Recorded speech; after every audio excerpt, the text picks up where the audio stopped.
House Democrats have finally passed President Joe Biden's sweeping social spending and climate change bill after months of feuding, but that triumph is tempered by new questions over whether the $1.9 trillion measure can survive the Senate and then offer the short-term jolt of political energy Biden's wobbling presidency needs.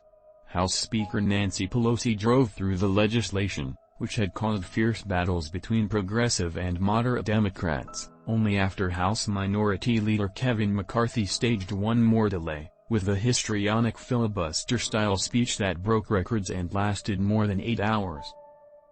Democrats hit back by postponing the vote until breakfast time, saying they wanted Americans to be awake to see them passing life-changing legislation. The Build Back Better bill represents one of the broadest reforms of education and health care in decades as part of a bill that also includes more than $500 billion for fighting climate change. But a bill that has already faced brushes with extinction and unleashed extraordinary bitterness between Democratic factions probably has its most perilous days ahead given deep skepticism of much of its text, including from Senator Joe Manchin of West Virginia, who has not yet said he is even ready to. And the House isn't done with the measure either.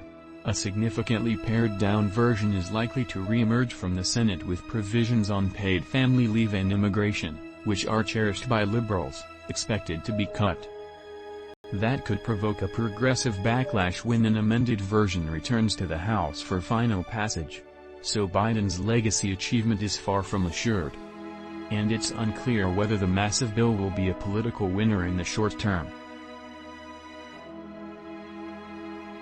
While it would validate the core premise of Biden's case to voters last year that his years of Capitol Hill experience would help him pass big, serious, reform legislation, the bill may not address factors dragging down his presidency. Biden's approval ratings tumbled after a rough summer that included the chaotic withdrawal from Afghanistan, a wave of COVID-19 infections from the Delta variant after the president said the pandemic was mostly over, and the inflation spike and a surge in gas prices that is leaving many voters disgruntled.